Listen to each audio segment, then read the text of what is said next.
nic.in. So ಇದು ಸಿಟ್ಯಾಕ್ಸ್ website ನಾವು ಕೇವಲ ಬಹುಶಃ ಜೂನ್ 30ರವರೆಗೂ ಮಾತ್ರ ನಾವು ಇದರಲ್ಲಿ ಮಾಹಿತಿಯನ್ನು ಮುಂದಿರುತ್ತೆ. ಹೆಚ್ಚಿನ ಮಾಹಿತಿಗಳನ್ನು ಇಲ್ಲಿ ತಿಳ್ಕೋಬಹುದು. ಮತ್ತೆ ನಾವು ಟೋಲ್ ಫ್ರೀ ನಂಬರ್ ಕೂಡ ಇದೆ. ಹೌದು. ಸೊ ಅದಕ್ಕೂ ಕೂಡ ದೂರವಾಣಿ ಸಂಖ್ಯೆಯನ್ನ ಅಂದ್ರೆ 0124468899. ಯಾವುದೇ ಮಾಹಿತಿ ಬರಲ್ಲ ಅಂದ್ರೂ ನೀವು ತೊಂದರೆ ಯೋಚನೆ ಮಾಡಕ್ ಹೋಗ್ಬೇಡಿ. ಅದು ಇನ್ವೆಸ್ಟ್ ಪ್ರೋಸೆಸ್ ಮಾಡಿ ವರ್ಕ್ ಮಾಡಿ. ಇವತ್ತು ಜಗತ್ತೇ ನಮ್ಮ ಕೈಯಲ್ಲಿದೆ, ಫಿಂಗರ್ ಟಿಪ್ಸ್ ಅಲ್ಲಿ ನಮ್ಗೆ ಇನ್ಫಾರ್ಮೇಶನ್ ಸಿಗುತ್ತೆ. ಆತಂಕ ಕೂಡ ಎಲ್ಲೋ ಕೆಲವು ಕಡೆ ತಾಂತ್ರಿಕ ತೊಂದರೆ ಆಗಿರಬಹುದು ಅಥವಾ ಆಗ್ತಾ ಇರಬಹುದು. ಸ್ವಲ್ಪ ತಾಳ್ಮೆಯಿಂದಿರಿ, ಸರಿ ಹೋಗುತ್ತೆ. ಸೊ ಮತ್ತೊಂದು ದೂರವಾಣಿ ಕರೆ ಸಂತೋಷ್ ಅಂತ. ನಮಸ್ಕಾರ ಸಂತೋಷ್, ನಿಮ್ಮ ಪ್ರಶ್ನೆ ಕೇಳಿ. ನಮಸ್ತೆ ಸರ್. ನಮಸ್ಕಾರ sir. Coming to agriculture crop protection chemicals ಗೆ, ಸೊ ನಾವು ಕಂಪನಿಯಿಂದ ಡಿಸ್ಟ್ರಿಬ್ಯೂಟರ್ಗೆ ಬಿಲ್ ಮಾಡ್ತೀವಿ. ಸೊ ನಮ್ದು ಈಗ ಏಪ್ರಿಲ್ ಟು ಜೂನ್ ಜುಲೈ ಏನು ಮೇಜರ್ ಪ್ಲೇಸ್ಮೆಂಟ್ ಇರುತ್ತೆ. ಸೊ ಸಿನ್ಸ್ ಜುಲೈ 1st ಇಂದ GST ಮೈಗ್ರೇಟ್ ಆಗೋದ್ರಿಂದ ಈಗ ನಾವು ಜೂನ್ ಅಲ್ಲಿ ಹೆವಿ ಬಿಲ್ ಮಾಡ್ತೀವಿ ಕ್ರೋರ್ಸ್ ಟುಗೆದರ್. ಎದಕ್ಕೆ ಹೆವಿ ಬಿಲ್ ಮಾಡ್ತೀರಿ?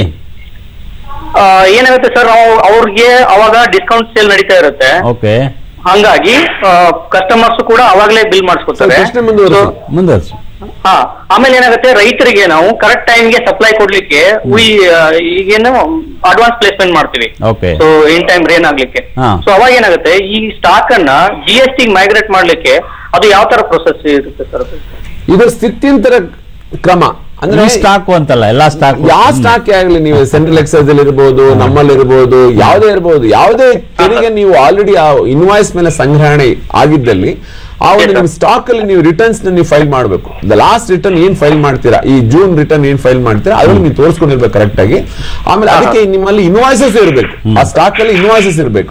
ಇನ್ವಾಯ್ಸಸ್ ಅಲ್ಲಿ ಆಮೇಲೆ ಇನ್ನು 12 ತಿಂಗಳಲ್ಲಿ ಏನು ನೀವು ಪರ್ಚೇಸ್ ಮಾಡಿದ್ರೆ ಅದ್ರ ಮೇಲೆ ಮಾತ್ರ ನಾವು ಓಡಿ ತೆರಿಗೆ ಕೊಡ್ತೀವಿ, ಇನ್ಪುಟ್ ಕ್ರೆಡಿಟ್ ಕೊಡ್ತೀವಿ. ಅದ ನಂತರ ಈ ಒಂದು ಸರಕುಗಳು ನೀವೇನೇನು ನೀವು ತಗೊಳ್ತೀರಲ್ಲ, ಮುಂದೆ 6 ತಿಂಗಳು ಮತ್ತೆ ಅದು ಮಾರಾಟ ಆಗ್ಬೇಕು GST ನಲ್ಲಿ. ಆ ಮಾರಾಟ ಆದ್ರೇನೆ ಇವನ್ನೆಲ್ಲ ಪ್ರಕ್ರಿಯೆ ನೀವು ಮಾಡ್ಕೊಂಡು ನೀವು ಏನು ಯೋಚನೆ ಮಾಡ್ಬೇಕಾಗಿಲ್ಲ. ಸೆನ್ವ್ಯಾಟ್ ಕ್ರೆಡಿಟ್ ಸಿಗುತ್ತೆ, ನಮಗೆ ವ್ಯಾಟ್ ಕ್ರೆಡಿಟ್ ಸಿಗುತ್ತೆ, ಎಲ್ಲ ಸಿಗುತ್ತೆ. ಬಟ್ ವಿಷಯ ಏನಂದ್ರೆ ಈಗ ನಮ್ದು ಎಕ್ಸೆಸ್ ಇದೆ ಅಥವಾ ರಿಫಂಡ್ ಇದೆ, ಏನಾಗುತ್ತೋ ಅನ್ನುವಂತಹ ಆತಂಕ ಬೇಡ. ಅದು ಬೇಕಾಗಿಲ್ಲ. ಅದು ಮುಂದೆ ನೀವು ರಿಫಂಡ್ ಇದ್ರು ಸಹ ನೀವು GST ನಲ್ಲಿ ನೀವು ಸೆಟ್ ಆಫ್ ಮಾಡ್ಕೋಬಹುದು, ಅದನ್ನು ಮೈನಸ್ ಮಾಡ್ಕೊಂಡು ತೆರಿಗೆ ಕಟ್ಟಬಹುದು. ಸೊ ಹಾಗಾಗಿ ಅದರ ಬಗ್ಗೆ ಆತಂಕ, ನಮ್ಮ ಹಣ ಪೋಲಾಗ್ಬಿಡುತ್ತಾ ವ್ಯರ್ಥವಾಗ್ಬಿಡುತ್ತಾ ಅನ್ನುವಂತಹ ಯೋಚನೆ ಬೇಡ. ಮತ್ತೊಂದು ದೂರವಾಣಿಗಳಿದೆ. ಮಂಗಳಮ್ಮ ಅವರು. ನಮಸ್ಕಾರ ಮಂಗಳಮ್ಮ ಅವರೇ, ಪ್ರಶ್ನೆ ಕೇಳಿ. ಸರ್ ನಮಸ್ತೆ. ನಮಸ್ತೆ, ಪ್ರಶ್ನೆ ಕೇಳಿಮಾ. ಸರ್ ಈಗ ನಾವು ಮೈಗ್ರೇಷನ್ ಮಾಡ್ತಾ ಇದೀವಲ್ಲ ಸರ್, ನಾನು ಟ್ಯಾಕ್ಸ್ ಕನ್ಸಲ್ಟೆಂಟ್. ಹಾಗಾಗಿ ಈಗ ಮೈಗ್ರೇಷನ್ ಅಲ್ಲಿ ಏನಾಗಿದೆ ಅಂತ ಅಂದ್ರೆ, ಈಗ OTP ಬಂದ್ರೆ ಮೆಸೇಜ್ ಬರಲ್ಲ, ಮೆಸೇಜ್ ಬಂದ್ರೆ OTP ಬರಲ್ಲ ಸರ್. ಹಾಗಾಗಿ ತುಂಬಾ ಲೇಟ್ ಆಗ್ತದೆ ಸರ್. ಎರಡು ಒಂದೇ, OTP ಮೆಸೇಜ್ ಎರಡು ಒಂದೇ, ಬರ್ತಾ ಇಲ್ಲ. ಕೇಳಿಸ್ಕೊಳ್ಳಿ. ಹಲೋ, ಒನ್ ಟೈಮ್ ಪಾಸ್ವರ್ಡ್ ಬರ್ತಿಲ್ಲ ಸರಿಯಾಗಿ ಅಂತ ಹೇಳ್ತೀವಿ. ಹೌದು ಸರ್, ಅದು ಒನ್ ಟೈಮ್ ಪಾಸ್ವರ್ಡ್ ಬಂದ್ರು ಮತ್ತೆ ನನ್ಗೆ ಆಪ್ಷನ್ ಎಂಟ್ರಿ ಆಪ್ಷನ್ ಬರಲ್ಲ ಸರ್. ಹಾಗಾಗಿ ತುಂಬಾ ಸಮಸ್ಯೆ ಆಗ್ತಾ ಇದೆ ಸರ್. ಖಂಡಿತಮ್ಮ ಕೇಳಿಸ್ಕೊಳ್ಳಿ, ಉತ್ತರ ಕೊಡ್ತಾರೆ. ನಾನು ಹೇಳಿದ್ನಲ್ಲ, ಕೆಲವು ತಾಂತ್ರಿಕ ತೊಂದರೆಗಳು ಒಂದು 5-6 ದಿನದಿಂದ ಇದೆ. ಯಾಕಂದ್ರೆ ನಮ್ಮ ಒಂದು ಗೇಟ್ ವೇ ಮೂಲಕ ಅಲ್ಲ, CDAC, NSDL ಇವೆಲ್ಲ ಗೇಟ್ ವೇ ಮೂಲಕ ನಾವು ಸಂಪರ್ಕ ಮಾಡ್ತಾ ಇರೋದ್ರಿಂದ ಕೆಲವೊಂದು ತೊಂದರೆಗಳಿದ್ದಾವೆ. ಆ ತೊಂದರೆಗಳನ್ನ ಸರಿಪಡಿಸ್ತಾ ಇದ್ದಾರೆ, ಸರಿಪಡಿಸ್ತಾರೆ. ಇಷ್ಟರಲ್ಲೇನೆ ಸರಿಪಡಿಸೋದಾಗಿ ಸಮಯ ಈ ತರ ತೊಂದರೆ ಆದ್ರೆ ಸ್ವಲ್ಪ ಸಮಯಾವಕಾಶ ಮುಂದೆ ಕೊಡ್ತಾರೆ. ಯಾಕಂತಂದ್ರೆ ಈ ತೊಂದರೆನ ಆಗಿರೋದನ್ನ ಮತ್ತೆ ನಾವು ಸರಿಪಡ್ಕೊಳ್ಳೇಬೇಕಲ್ಲ. ಸ್ವಲ್ಪ ಅದು OTP ಪ್ರಾಬ್ಲಮ್ ಇದೆ. ಸ್ವಲ್ಪ ಇವತ್ತಿನ ಬೆಳಿಗ್ಗೆ ನಮ್ಗೆ SMS ಬಂತು, ನಾನು ಕಾರ್ಯಕ್ರಮ ಬರೋಕೆ ಮುಂಚೆ, sir maintenance it's please some time ಅಂತ.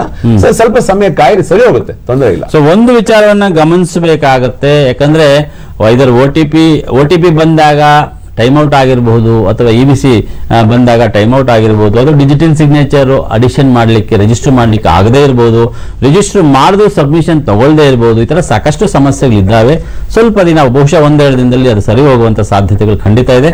ಆತಂಕ ಪಡುವ ಅವಶ್ಯಕತೆ ಇಲ್ಲ. ಮತ್ತೊಂದು ದೂರವಾಣಿ ಕರೆ KR ಪುರಮಿಂದ ಶ್ರೀನಿವಾಸ್ ಅವರು. ನಮಸ್ಕಾರ ಶ್ರೀನಿವಾಸ್, ಪ್ರಶ್ನೆ ಕೇಳಿ. ನಮಸ್ಕಾರ ಸರ್. ನಮಸ್ಕಾರ, ನಾನು KR ಪುರಮಿಂದ ಶ್ರೀನಿವಾಸ್ ಅಂತ ಮಾತಾಡ್ತಿದ್ದೀನಿ. ಕೇಳಿ.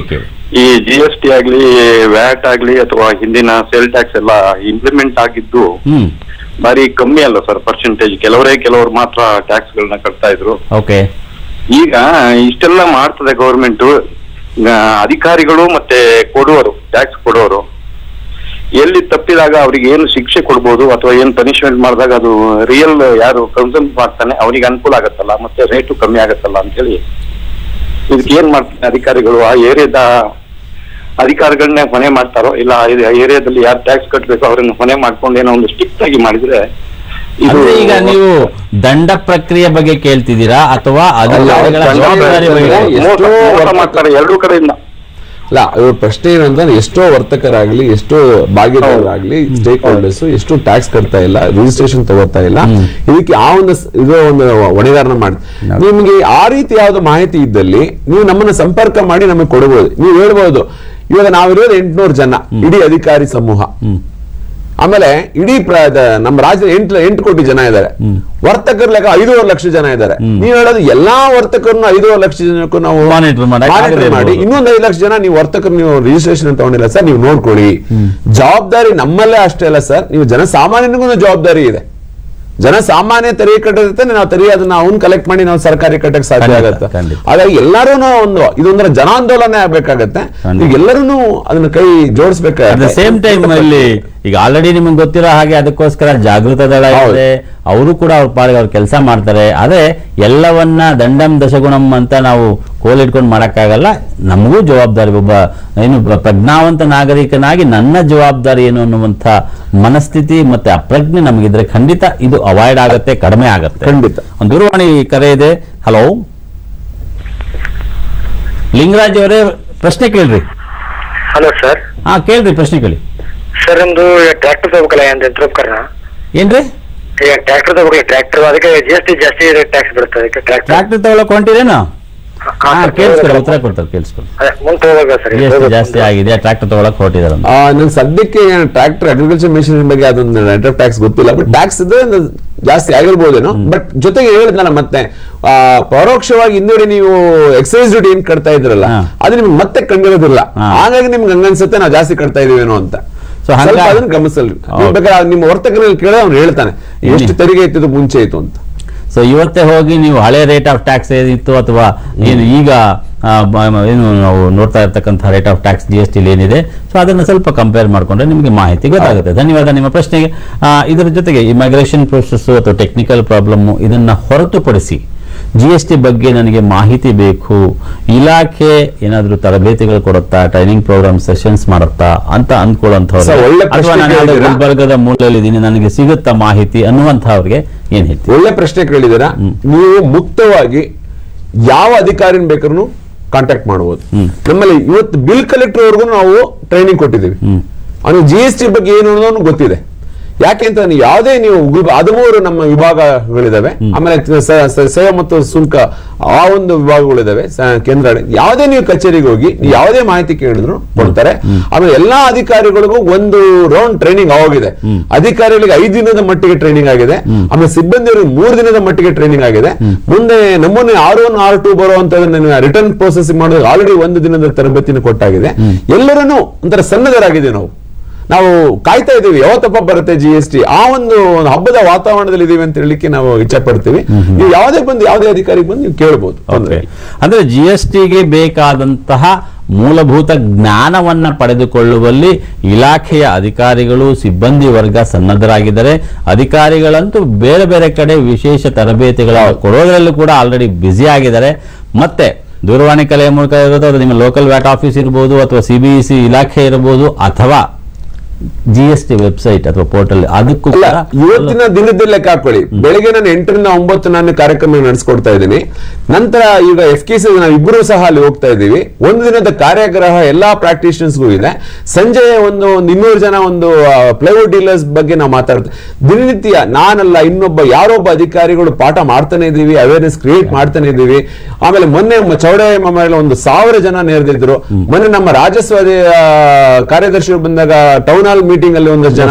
ಹೀಗೆ ನಭೂತೋ ನಭವಿಷ್ಯತಿ ಅವೇರ್ನೆಸ್ ಪ್ರೋಗ್ರಾಮ್, ಟ್ರೈನಿಂಗ್ ಪ್ರೋಗ್ರಾಮ್ ಅಂತ ಮಾಡ್ತಾನೆ ಇದೀವಿ. ನೀವು ನಮ್ಮನ್ನು ಸಂಪರ್ಕ ಯಾವ ಬೇಕಾದ್ರೂ ಮಾಡಬಹುದು. ಖಂಡಿತ ಇದಕ್ಕೋಸ್ಕರ ಸಾಕಷ್ಟು ಅವಕಾಶಗಳಿದ್ದಾವೆ. ಸೊ ನಿಮಗೆ ಯಾವುದೇ ಪ್ರಶ್ನೆ ಇರಬಹುದು, ಯಾವುದೇ ಸಮಸ್ಯೆ ಇರಬಹುದು, ಗೊಂದಲ ಇರಬಹುದು, ಅದನ್ನು ನಿವಾರಿಸಲಿಕ್ಕೆ ಅಧಿಕಾರಿಗಳ ವರ್ಗ ಸನ್ನದ್ಧರಾಗಿದೆ ಅಂತ ಹೇಳ್ತಾ ಮತ್ತೊಂದು ದೂರವಾಣಿ ಕಡೆ ಬೆಳಗಾವಿಯಿಂದ ಮಹೇಶ್. ನಮಸ್ಕಾರ ಮಹೇಶ್, ಪ್ರಶ್ನೆ ಕೇಳಿ. ಈಗ ಪ್ರಶ್ನೆ ಸರ್ ನಂದು, ಈಗ ರಿಗಾರ್ಡಿಂಗ್ GST ಪಿನ್ ನಂಬರ್ ಇನ್ನೂ ತನಕ ಕೊಟ್ಟಿಲ್ಲ ಯಾರಿಗೂ. ಈಗ ಆಲ್ರೆಡಿ ಪ್ರಯೋಜನ ID ಕೊಟ್ಟಿದ್ರಲ್ಲ, ಅದೇ GST ನಿಮ್ಗೆ ಕಂಟಿನ್ಯೂ ಆಗುತ್ತೋ ಹೇಗೆ? ಸೊ GST ನಿಮಗೆ ARN ಜನರೇಟ್ ಆಗಿ ಏನು ಪ್ರಾವಿಷನಲ್ ಐಡಿ ಅಂತ ನೀವು ಬಂದಿದೆ ಈ 1/2017 ಆ ಪರ್ಟಿಕ್ಯುಲರ್ ಐಡಿನೇ ಉಳ್ಕೊಳ್ಳುತ್ತೆ ARN ಜನರೇಟ್ ಆದ್ಮೇಲೆ. ಆಮೇಲೆ ಒಂದು 6 ತಿಂಗಳು ಸಮಯ ಕೊಡುತ್ತೆ, ಮತ್ತೆ ಏನೋ ಡಾಕ್ಯುಮೆಂಟೇಶನ್ಸ್ ಅನ್ನ ಕೊಡೋದಿದ್ರೆ ಅದೆಲ್ಲ ಕೊಡಬಹುದು. ಆ ಒಂದು ಪ್ರಾವಿಷನಲ್ ಐಡಿ ಮೇಲೆ ನೀವು ಕೆಲಸ ಮಾಡಬಹುದು, ನೀವು GST ಮಾಡಬಹುದು. ARN ನಂಬರ್ ನಮ್ಗೆ ಪ್ರೊವಿಷನಲ್ ಐಡಿ ಕೊಟ್ಟಿದ್ದಾರೆ ಆಲ್ರೆಡಿ ಇಶ್ಯೂಡ್ ಪಾಸ್ವರ್ಡ್ ಅದೇ ಸಾಕಾಗುತ್ತೆ. ಈಗ ಇವ್ರ ಪ್ರಶ್ನೆ ಇನ್ನೂ ಒಂದು ಅಡಿಷನ್ ಮಾಡೋದಾದ್ರೆ, ತುಂಬಾ ಜನ ಸಪ್ಲೈಯರ್ಸ್ ವೆಂಡರ್ ರಿಜಿಸ್ಟ್ರೇಷನ್ ತಗೊಳ್ಳುವಾಗ ನಿಮ್ಮ GST ನಂಬರ್ ಕೊಡಿ ಅಂತ ಕೇಳ್ತಿದ್ದಾರೆ. ಅವರು ARN ನಂಬರ್ ಕೊಡಬೇಕಾ ಅಥವಾ ಪ್ರೊವಿಷನಲ್ ಐಡಿ GST ನಂಬರ್ ಕೊಡಬೇಕು. ARN ಅಂದ್ರೆ ನೀವು ಮೈಗ್ರೇಟ್ ಆಗಿದ್ರೆ ಜನರೇಟ್ ಕನ್ಫರ್ಮೇಶನ್ ಅಷ್ಟೇ. ಓಕೆ, ARN ಬಂದಿದೆ ಅಂದ್ರೆ ಕನ್ಫರ್ಮೇಶನ್ ಆಗಿದೆ ಅಂತ. ಸೊ ನೀವು ಪ್ರಾವಿಷನಲ್ ಐಡಿ ಸದ್ಯಕ್ಕೆ ಕೊಡಬೇಕು. ಸರ್ಟಿಫಿಕೇಟ್ ಕಾಪಿ ಕೇಳಿದ್ರು ಅದನ್ನ ಕೊಡಬಹುದು. ಆಮೇಲೆ ಇನ್ನೊಂದು ಇಂದಿನ ಒಂದು ಪ್ರಶ್ನೆಗೆ ಒಂದು ಮಾಹಿತಿ ಕೊಡ್ಲಿಕ್ಕೆ ಇಷ್ಟಪಡ್ತೇನೆ. ಆಮೇಲೆ ಇಲ್ಲಿ ಮಾಹಿತಿಗಳೆಲ್ಲ ಅಧಿಕಾರಿಗಳಿಂದ ಸಿಗುತ್ತಾ ಅಂತ. ಅಧಿಕಾರಿಗಳ ಜೊತೆಗೆ ನಿಮ್ಮ ಟ್ರೇಡ್ ಅಂಡ್ ಅಸೋಸಿಯೇಷನ್ಸ್ FKCCI ಅಲ್ಲಿ ಇರ್ಬೋದು, ಮನೋಹರ್ ಅವರು ಇರ್ಬೋದು, ಕಾಸಿಯಾದಲ್ಲಿ ಇರ್ಬೋದು, PA ಇರ್ಬೋದು, ಇವರೆಲ್ಲರೂ ಈಗ ಮೊನ್ನೆ ಮುಖ್ಯಮಂತ್ರಿಗಳೇ ಒಂದು ಉದ್ಘಾಟನೆ ಮಾಡಿದ್ದಾರೆ. ಅಲ್ಲಿ GST ಹೆಲ್ಪ್ ಡೆಸ್ಕ್ ಸೆಲ್ ಅಂತ ಓಪನ್ ಮಾಡಿದ್ದಾರೆ. ಅದು ಆಲ್ರೆಡಿ ಒಂದು ಚಿತ್ರಣವನ್ನು ಇದ್ರಲ್ಲಿ ಕೊಟ್ಟಿದ್ದೆ. ನಮ್ಮ ಆಯುಕ್ತರು ಆಮೇಲೆ ಕೇಂದ್ರ ಕಚೇರಿ ಒಂದು ರವಿ ಸಾಹೇಬರು ಎಲ್ಲರೂ ಸೇರಿ ಅದನ್ನ ಇನಾಗ್ರೇಟ್ ಮಾಡಿದ್ದಾರೆ. ಮನೋಹರ್ ಅವರು ಅದ್ರೊಳಗಿದ್ರು. ಈ ತರ ಎಲ್ಲಾ ಕಡೆ ನಾವು ಒಂದು ಫೆಸಿಲಿಟೇಷನ್ ಸೆಂಟರ್ಸ್ ನ ಹೆಲ್ಪ್ ಡೆಸ್ಕ್ ನ ನೀವು ಓಪನ್ ಮಾಡಿರ್ತಾರೆ, ಅಲ್ಲೂ ಹೋಗ್ಬಿಟ್ಟು ಮಾಹಿತಿನ ತಗೊಳ್ಬಹುದು. ನಮ್ಮ ಅಲ್ಲಿ ಅಧಿಕಾರಿ ವರ್ಗನ ನಾವು ನಿಯೋಜಿಸಿರ್ತೀವಿ, ಅವರಿಂದ ನೀವು ಮಾಹಿತಿನ ನೀವು ತಗೊಳ್ಬಹುದು. ನೀವು ನಮ್ಮ ಕಚೇರಿಗೆ ಬರಬೇಕು ಅಂತನೂ ಸಹ ಏನಿಲ್ಲ. ಸೊ ಖಂಡಿತ ಆ ರೀತಿಯ ಆತಂಕಕ್ಕೆ ಒಳಗಾಗ ಅವಶ್ಯಕತೆ ಇಲ್ಲ. ಮತ್ತೊಂದು ದೂರವಾಣಿ ಕರೆ ಯಾರು ನಾವು. ಹಲೋ ಪಂಪಯ್ಯ ಅವರೇ, ಪ್ರಶ್ನೆ ಕೇಳಿ ಸರ್. ನಾನು ಒಂದು ಅಂಗಡಿ ಇದೆ ಸರ್, ನಾನು ಸಣ್ಣ ಅಂಗಡಿ ಸರ್. ಇನ್ನು ಅಂಗಡಿಯಲ್ಲಿ ನಾನು 5 ರಿಂದ 6 ಲಕ್ಷ ರೂಪಾಯಿ ಟರ್ನ್ ಓವರ್ ಇದೆ ಸರ್ ಬ್ಯಾಂಕ್ ಅಲ್ಲಿ. ತಿಂಗಳಿಗೆ ವರ್ಷಕ್ಕ? ಇಲ್ಲ ಸರ್, ವರ್ಷಕ್ಕೆ ಸರ್. ಓಕೆ. ಸೊ ಅದಕ್ಕೆ ನಾನು GST ಮಾಡಿಸ್ಬೇಕಾ ಮಾಡಿಸ್ಬಾರ್ದ ಅಂತ ಗೊತ್ತಾಗ್ತಾ ಇದೆ ಸರ್. ಏನು ಗ್ರಾಮೀಣ ಭಾಗನ ನಿಮ್ದು, ನಗರ ಪ್ರದೇಶನ, ಪಟ್ಟಣ ಪ್ರದೇಶನ? ಸರ್ ಪುರಸಭೆ ಸರ್, ಪುರಸಭೆ. ಓಕೆ, ಖಂಡಿತ ನಿಮ್ ಪ್ರಶ್ನೆಗೆ ಉತ್ತರ ಕೊಡ್ತಾರೆ, ಕೇಳಿಸ್ಕೊಳ್ಳಿ. ಅಂದ್ರೆ 5 ಲಕ್ಷ ಟರ್ನ್ ಓವರ್ ಇದ್ದು ಮಾಡಿಸ್ಕೋಬೇಕಾ? ಮಾಡಿಸ್ಕೋಬಹುದು. ನಾನು ಆಗ್ಲೇ ನಿಮ್ ಪ್ರಶ್ನೆಗೆ ಉತ್ತರ ಕೊಟ್ಟಿದ್ದೀನಿ. ನೀವು 5 ಲಕ್ಷ ಟರ್ನ್ ಓವರ್ ಇದ್ರು ನೀವು ವ್ಯಾಪಾರ ನೀವು ನೋಂದಣಿ ಮಾಡಿಸ್ಕೋಬಹುದು. ಬಟ್ ಆಕ್ಚುಲಿ ನಿಮ್ಗೆ ಯಾವ್ದೋ ಅಂತ ಒಂದು ಇನ್ನೊಬ್ಬ ವರ್ತಕನಿಗೆ ನೀವು ಮಾರ್ತಾ ಇದ್ರೆ, ಅಂದ್ರೆ ನೀವು ಕನ್ಸ್ಯೂಮರ್ಗೆ, ನೀವು ಒಂದು ಸಾಮಾನ್ಯ ಜನಕ್ಕೆ ಮಾರ್ತಾ ಇದ್ರೆ ಬೇಕಾಗಂತ ನೆಸೆಸಿಟಿ ಇಲ್ಲ. ವರ್ತಕನಿಗೆ ಮಾರಿದಾಗ ಅವ್ನು ಟಿನ್ ನಂಬರ್ ಕೇಳ್ತಾನೆ, ಅವ್ನು ಊಡುವಳಿ ತೆರಿಗೆ ಬೇಕಾಗಿರುತ್ತೆ, ಅಂತ ಸಮಯದಲ್ಲಿ ಬೇಕಾಗುತ್ತೆ. ಸೊ ನೀವು ರಿಟೈಲ್ ಬಿಸ್ನೆಸ್ ಮಾಡ್ತಾ ಇದಾರೆ, ಸೊ ಕಸ್ಟಮರ್ಸ್ ಬರ್ತಾರೆ, ರಿಟೈಲ್ ಆಗಿ ತಗೊಂಡು ಹೋಗ್ತಾರೆ ಅಂದ್ರೆ ಅದರಲ್ಲೂ ನಿಮ್ಗೆ 5 ಲಕ್ಷ ಇದೆ ಅಂದ್ರೆ ಅವಶ್ಯಕತೆ ಇಲ್ಲ. If you are a distributor, if you are a super stockist, ಈ ತರದಿದ್ದಾಗ ಮಾತ್ರ, ಹೋಲ್ಸೇಲ್ ಬಿಸ್ನೆಸ್ ಇದ್ದಾಗ ಸಹಜವಾಗಿ ನಿಮಗೆ ಬೇಕಾಗತ್ತೆ ಅನ್ನೋ, ಅಥವಾ 5 ಲಕ್ಷ ಇದೆ ನಮ್ಗೆ ಕೊಡಲ್ವೇನೋ ಅನ್ನೋ ಆತಂಕ ಬೇಡ. ಖಂಡಿತ ರಿಜಿಸ್ಟ್ರೇಷನ್ ಸಿಗುತ್ತೆ. ಸೊ ಧನ್ಯವಾದ ನಿಮ್ಮ ಪ್ರಶ್ನೆಗೆ. ಇದರ ಜೊತೆಗೆ ತಾಂತ್ರಿಕತೆ ಬಗ್ಗೆ ಮಾತನಾಡಿದ್ವಿ, ಟ್ರೈನಿಂಗ್ ಪ್ರೋಗ್ರಾಮ್ಸ್ ಬಗ್ಗೆ ಮಾತನಾಡಿದ್ವಿ. ಇತ್ತೀಚೆಗೆ ತಾನೇ ನಮ್ಮ ಭಾರತ ಸರ್ಕಾರದ ಏನು ರಾಜಸ್ವ ಇವರು ಕಾರ್ಯದರ್ಶಿಯವರು ಬಂದಿದ್ರು. ಅವತ್ತು ಅವರು ಕೊಟ್ಟಂತ ಮಾಹಿತಿಗಳು, ಅಥವಾ GST and how it works ಅನ್ನುವಂಥ ಈ ಮಾಹಿತಿಗಳೆಲ್ಲ ನೋಡಿದ್ರೆ, ಯಾಕಂದ್ರೆ ನಮ್ಮ ಫೈನಾನ್ಸ್ ಮಿನಿಸ್ಟರ್ ಅಂತೂ ರೆಗ್ಯುಲರ್ ಆಗಿ ಇದ್ರ ಬಗ್ಗೆ ಚರ್ಚೆ ಮಾಡ್ತಿದ್ದಾರೆ, ಪ್ರಸ್ತಾಪ ಮಾಡ್ತಿದ್ದಾರೆ. ಸೊ ಆ ವಿಷಯವನ್ನ ಹೇಳೋದಾದ್ರೆ, ನಮ್ಮ ಕರ್ನಾಟಕದಲ್ಲೂ ಅದರಲ್ಲೂ ಕಮರ್ಷಿಯಲ್ ಟ್ಯಾಕ್ಸ್ ಡಿಪಾರ್ಟ್ಮೆಂಟ್ ಟೆಕ್ನಿಕಲಿ ತುಂಬಾ ಅಡ್ವಾನ್ಸ್ಡ್ ಆಗಿದೆ ಅಂತ ಸಾಕಷ್ಟು ಅಧಿಕಾರಿಗಳು ಹೇಳ್ತಿದ್ದಾರೆ, ಬೇರೆ ಬೇರೆ ಇಲಾಖೆಯವರು. ಸೊ ಏನ್ ಹೇಳ್ತಾರೆ? ಖಂಡಿತ ಸರ್, ಆ ಒಂದು ಮಟ್ಟಿಗೆ ಹೇಳ್ಬೇಕು ಅಂದ್ರೆ ನಾವು ಇಡೀ 3 ತಿಂಗಳೊಳಗೇನೆ ಎನ್ರೋಲ್ಮೆಂಟ್ ಪ್ರೋಸೆಸ್ 93% ನಾವು ಇಡೀ ನಮ್ಮ ರಾಷ್ಟ್ರದಲ್ಲಿ ನಾವು ಮುಂಚೂಣಿಲಿದ್ದೀವಿ. ಆಮೇಲೆ ನಮ್ಮ ಪೇಮೆಂಟ್ ಮಾಡೋದ್ರಲ್ಲೂ ನಾವು 98% ಮುಂಚೂಣಿಲಿದ್ದೀವಿ. ರಿಟರ್ನ್ಸ್ ಎಲ್ಲ 100% ಇದೆ. ಆಮೇಲೆ EU pass uploading of purchases sale statement ನಾವೇನು ಕಾರ್ಯ ಮಾಡಿದ ಒಂದ್ 2 ವರ್ಷದಲ್ಲಿ 94%, 194 ಜನ ಅಪ್ಲೋಡ್ ಮಾಡೋದು ಕಲ್ತಿದ್ದಾರೆ. ಒಂದ್ ಮಾತು ಹೇಳ್ತೀನಿ ವೀಕ್ಷಕರೇ, ನೀವು ನಮ್ಮ ಕರ್ನಾಟಕ ಸರ್ಕಾರದ ಯಾವ ಒಂದು ಈ ಪರಿಕರಗಳನ್ನ ನೀವೇನು ಅಳವಡಿಸ್ಕೊಂಡಿದ್ದೀರಾ, ಈ ಅಳವಡಿಸ್ಕೊಂಡಿರೋದ್ರಿಂದ ನಿಮಗೆ GST ಬರೋದೇ ಗೊತ್ತಾಗೋದಿಲ್ಲ ರೀ. ನೀವು ಆಲ್ರೆಡಿ 93 ಜನ ಮೈಗ್ರೇಟ್ ಆಗಿದ್ದೀರಾ ಅಂತ ಅಂದ್ರೆ ಇನ್ನೇನ್ರಿ ಹೊಸ ಯೂಸರ್ ನೇಮ್ ಪಾಸ್ವರ್ಡ್ ತಗೊಂಡಾಯ್ತು. 56 ಜನ ಆಲ್ರೆಡಿ ಮೈಗ್ರೇಷನ್ ಆಗ್ಬಿಟ್ಟಿದ್ದೀರಾ. ಇನ್ ರಿಟರ್ನ್ ಕೊಡೋದನ್ನ ನಿಮಗೆ ಪರ್ಚೇಸ್ ಸೇಲ್ ಸ್ಟೇಟ್ಮೆಂಟ್ ಅಪ್ಲೋಡ್ ಮಾಡೋದು ನೀವು ಕಲ್ತ್ಕೊಂಡ್ಮೇಲೆ, ಇದೇನು ಮುಂಚೆ ನೀವು ಲಾಸ್ಟ್ ಒಂದು ಕಾರ್ಯಕ್ರಮಗಳ ಕಲಿಯೋರ್ಗು ಇದು ಬ್ರಹ್ಮವಿದ್ಯೆ, ಕಲ್ತ ಮೇಲೆ ಕೋತಿ ವಿದ್ಯೆ ಅಂತ. ಅದಕ್ಕೆ ನಮ್ಮ ಒಬ್ಬ ಪ್ರಾಕ್ಟೀಷನರ್ ಡೀಲರ್ ಹೇಳಿದ್ರು, ಸರ್ ಇಷ್ಟು ಇಷ್ಟೇನೆ ಸರ್ GST ಅಂತ. ಹೌದಪ್ಪ ಇದಿಷ್ಟೇನೆ, ನೀವು ತೆರಿಗೆನ ನೀವು ಕರೆಕ್ಟ್ ಆಗಿ ಇನ್ನೊಂದು ಜ್ಞಾಪಕ ಇಟ್ಕೊಳ್ಳಿ, ಒಂದು ಮಾತಾಡ್ಲಿಕ್ಕೆ ಇಷ್ಟಪಡ್ತೀನಿ. ನೀವು ಇನ್ವಾಯ್ಸ್ ಮೇಲೆ ಲೋಕಲಿ ನೀವು ಸ್ಥಳೀಯವಾಗಿ ನೀವು ಮಾರಾಟ ಮಾಡ್ತಾ ಇದ್ರಿ ಯಾವುದೇ ಇನ್ವಾಯ್ಸ್ ಅಲ್ಲಿ, ನೀವು ಇನ್ವಾಯ್ಸ್ ಫಾರ್ಮ್ಯಾಟ್ ಹೇಗಿರ್ಬೇಕು ಅಂತ ಆಲ್ರೆಡಿ ನಮೂನೆ ಇದೆ, ಅದನ್ನ ನೋಡ್ಕೊಳ್ಳಿ. ಜೊತೆಗೆ CGST SGST ಬೇರೆ ಬೇರೆ ಕಲೆಕ್ಟ್ ಮಾಡಬೇಕು. ಒಂದು ಮೋಟಾರ್ ಬಿಡಿ ವಾಹನಕ್ಕೆ 28% ಇದೆ ಅಂದ್ರೆ CGST 14% ಕಲೆಕ್ಟ್ ಮಾಡಬೇಕು, ಆಮೇಲೆ SGST 14% ಕಲೆಕ್ಟ್ ಮಾಡಬೇಕು. ಅದನ್ನ ಮಾತ್ರ ನೀವು ಮನಸ್ಸಲ್ಲಿ ಇಟ್ಕೊಳ್ಳಿ. ಅದು ಎಂಟ್ರಿ ಮಾಡಬೇಕು, ಅದೇ ತರ ಎಂಟ್ರಿ ಮಾಡಬೇಕು. ಆಮೇಲೆ ಅಂತಾರಾಜ್ಯ ಮಾರಾಟ ಮಾಡಬೇಕಾದ್ರೆ ಅದೇ ಸರಕನ್ನ 28% IGST ಅಂತ ಕಲೆಕ್ಟ್ ಮಾಡಬೇಕು. ಅದನ್ನ ನೀವು ಗಮನದಲ್ಲಿ ಇಟ್ಕೊಂಡು ವ್ಯಾಪಾರ ಮಾಡೋದು. ಓಕೆ, ಕೋರಮಂಗಲದಿಂದ ಜೈವೇಲ್ ಅವರು ಕರೆ ಮಾಡಿದ್ದಾರೆ. ನಮಸ್ಕಾರ ಜೈವೇಲ್ ಅವರೇ, ಪ್ರಶ್ನೆ ಕೇಳಿ.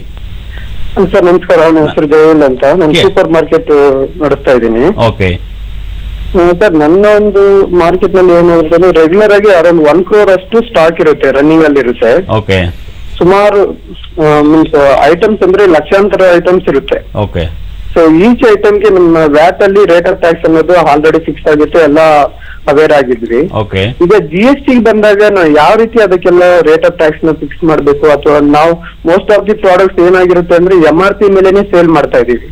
ಈಗ GST ನಲ್ಲಿ ಬಂದಾಗ ಮೇ ಬಿ ಕಸ್ಟಮರ್ಸ್ ಕೇಳ್ಬೋದು, ಅಥವಾ ರೇಟ್ಸ್ ಸ್ವಲ್ಪ ಒಂದು ಕಮಾಡಿಟೀಸ್ ಗೆ ಜಾಸ್ತಿ ಆಗಿರುತ್ತೆ, ಸ್ವಲ್ಪ ಒಂದು ಕಡಿಮೆ ಆಗಿರುತ್ತೆ. MRP ಗಿಂತ ಸ್ವಲ್ಪ ಕಡಿಮೆ ಮಾರ್ಬೋದು, ಕೆಲವೊಂದು ಜಾಸ್ತಿನೂ ಮಾರ್ಬೇಕಾಗುತ್ತೆ. ಯಾವ ರೀತಿ ಇರುತ್ತೆ ಸರ್ ಅವಾಗ ಕಸ್ಟಮರ್?